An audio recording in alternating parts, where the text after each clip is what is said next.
Brought you by UTL solar 78,000కు subsidy పొందండి. సబ్సిడీతో UTL on grid solar system ను ఇన్స్టాల్ చేసుకోండి.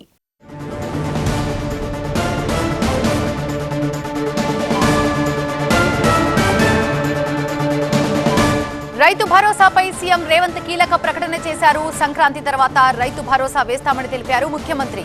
విధి విధాన ఖరారుకి కేబినెట్ సబ్ కమిటీ వేశామని తెలిపారు. కార్యాచరణపై అసెంబ్లీలో చర్చిస్తామన్నారు ముఖ్యమంత్రి రేవంత్ రెడ్డి.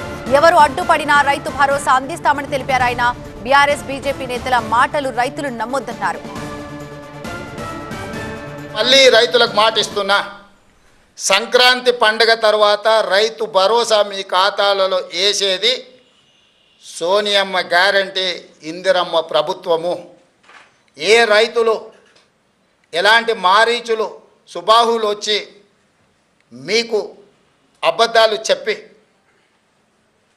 ఆనాడు పురాణాలలో విశ్వామిత్రుడు యజ్ఞం చేస్తుంటే రాక్షసులు ముఖ్యంగా మారీచుడు సుబాహులు వచ్చి ఆ యజ్ఞాన్ని భగ్నం చేయాలని ప్రయత్నం చేస్తే రామలక్ష్మణులు ఎట్లయితే కాపలా కాసి విశ్వామిత్రుడు చేపట్టిన యజ్ఞాన్ని సంపూర్ణంగా పూర్తి చేసిండ్రో, ఈనాడు కూడా మా ప్రభుత్వము రైతు భరోసా కొనసాగిస్తుంది. సంక్రాంతి పండుగ తర్వాత సోనియా గాంధీ గారి గ్యారెంటీగా నేను చెప్తున్నా, మీ రైతు భరోసా మీ ఖాతాలో పడుతుంది. ఎవరిని నమ్మ. Brought you by UTL solar 78,000కు సబ్సిడీ పొందండి. సబ్సిడీతో UTL on grid solar system ను ఇన్స్టాల్ చేసుకోండి.